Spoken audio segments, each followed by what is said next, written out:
नमस्कार दोस्तों, एक ऐसी एप्लीकेशन लॉन्च हुई थी 7 साल पहले सितंबर 2016 में, जिसको दुनिया भर के लोगों के लिए 2017 में रिलीज किया था और उसने आते ही दुनिया भर में एक अलग ही क्रेज मचाया हुआ था। और 2018 से लेकर 2022 तक यूनाइटेड स्टेट में 3 बिलियन ऑफ पीपल ने डाउनलोड किया था इसको, मतलब 300 करोड़ लोगों ने डाउनलोड किया था। और जिनमें से 1 मिलियन ऑफ पीपल तो इसमें पर महीने एक्टिव रहते थे और इसकी सोशल मीडिया में एक अलग ही वैल्यूएबल जगह बनी। और आप लोगों ने इसका नाम भी सुना होगा और बहुत अच्छी तरह से इसको यूज भी किया होगा। और ये एक टाइम पे फेसबुक से ज़्यादा यूज करने वाला ऐप बना। मतलब ऐसा नहीं है कि ज़्यादा लोगों ने डाउनलोड किया फिर ज़्यादा यूज किया, बट ऐसा यूज किया कि जितने टाइम तक लोग 24 घंटे में फेसबुक पे एक्टिव नहीं रहते तो उससे ज़्यादा इस ऐप पे एक्टिव रहने लगे। और उसका नाम है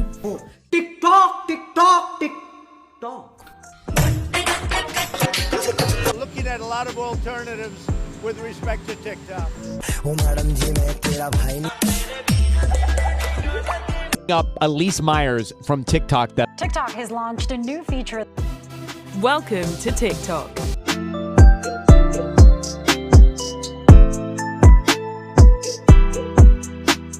So welcome back to my another documentary video. My name is Raj. So चलते हैं टॉपिक की ओर। तो टिकटॉक की कहानी शुरू होती है 2014 से।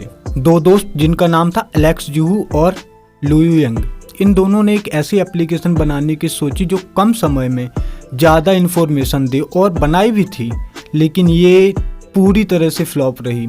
लेकिन अनसक्सेस ही सक्सेस के दरवाजे खोलती है और इन्हें सक्सेस मिली, बट उसका नाम टिकटॉक नहीं म्यूजिकली था।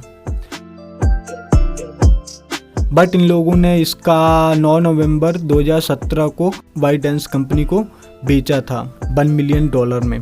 बाइडेंस कंपनी 13 मार्च 2012 को स्टार्ट की और इसको खड़ा करने के लिए $2 बिलियन की इन्वेस्टिंग हुई।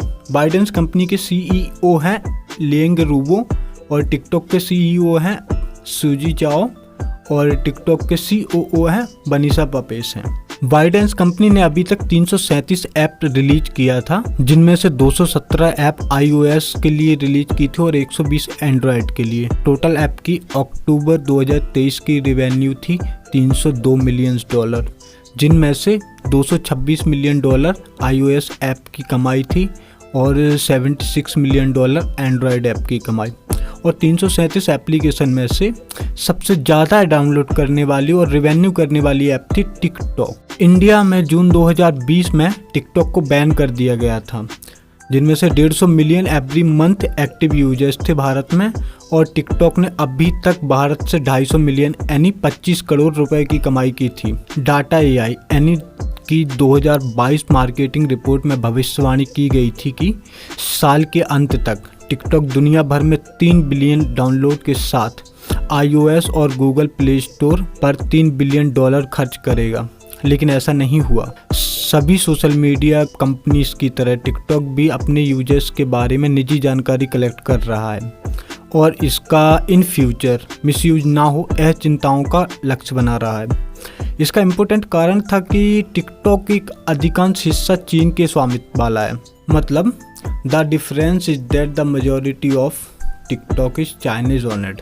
बाइडेंस कंपनी जो कि एक टेक्नोलॉजी कंपनी है जिसकी वर्थ $140 बिलियन थी, जिनमें से $50 बिलियन तो सिर्फ टिकटॉक की हिस्सेदारी थी। और इससे पैसा कमाना बहुत ही आसान था। इसमें लगभग 35 लाख से लेके 1 करोड़ तक ईयरली पैसा कमा सकते थे। इसको बैन करने का एग्जैक्टली रीज़न तो नहीं मालूम, ना ही कोई बता सकता है, बट इसको नेशनल सिक्योरिटी रीजन बनाकर बैन कर दिया गया। और उस समय इंडिया चाइनीज बॉर्डर पे लेके कई इशूज़ थे और चाइना इसका फ़ायदा उठा सकता था, तो हमारी गवर्नमेंट ने इसको बैन करने का सही फैसला लिया, क्योंकि बैन होने से पहले इस पर 7 महीने विवाद रहा। मद्रास सरकार ने 3 अप्रैल को केंद्र सरकार को बैन करने के लिए कहा और ये बात बहुत तेज़ी से न्यूज़ चैनल्स पर चलने लगी। फिर लोगों ने इसको तेज़ी से डाउनलोड किया।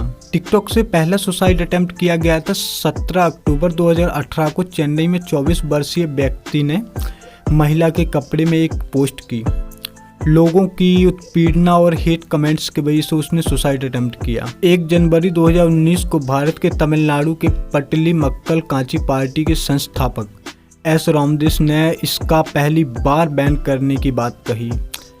इनका कहना था कि ये ऐप सेक्सुअल कंटेंट को बढ़ावा देता है और इससे हमारा यूथ भ्रमित होता है।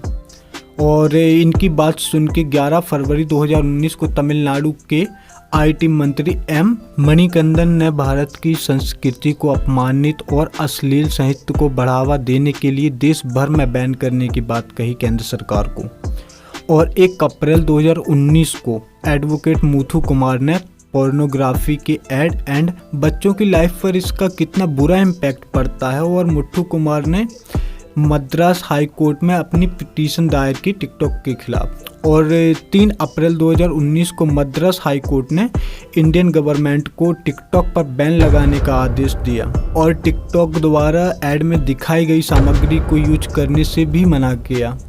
और 12 अप्रैल 2019 को टिकटॉक कंपनी ने कहा कि टर्म एंड कंडीशंस को फॉलो नहीं करने पर हमने 6 मिलियन वीडियोस को डिलीट कर दिया। और 15 अप्रैल 2019 को सुप्रीम कोर्ट ने टिकटॉक पर बैन लगाने से साफ इनकार कर दिया। सुप्रीम कोर्ट का कहना था कि ये रोक टेम्पररी है और केस अभी भी हाई कोर्ट में पेंडिंग है।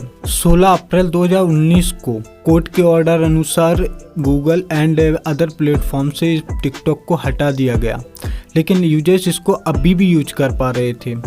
और जून 2020 में इसको परमानेंटली बैन कर दिया गया इंडियन गवर्नमेंट के द्वारा। India banned the use of TikTok in their country in 2020.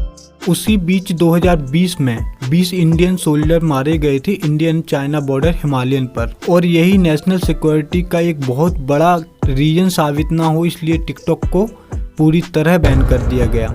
साथ में 58 और चाइनीस ऐप को बैन कर दिया गया इंडिया में। और ना कि ये सिर्फ इंडिया में बैन है, बल्कि इंडिया जैसे 23 कंट्रीज़ में और भी बैन पड़ा हुआ है ऑलरेडी, ठीक है, जिनमें से कुछ तो 2018 में ही बैन कर दिए थे, कुछ 2019 में, कुछ 2020 में, कुछ 2021, 22, 23 में जाके सबसे ज़्यादा बैन किए हैं इसको। तो तुम समझ सकते हो कि कितना डेंजरस था। और मैं अदर कंट्रीज़ की ज़्यादा बात नहीं करूँगा इस टॉपिक पे, क्योंकि इस पे और एक सेपरेट वीडियो बन सकती है। और इस तरह की डॉक्यूमेंट्री वीडियो बनाने में बहुत ही एफर्ट एंड रिसर्च लगती है। सो प्लीज़ अगर आप लोगों को इस तरह की डॉक्यूमेंट्री वीडियो पसंद है तो लाइक, शेयर एंड सब्सक्राइब करें और अपने दोस्तों के पास भी शेयर करें ताकि उनको भी डॉक्यूमेंट्री वीडियो में इंटरेस्ट आए।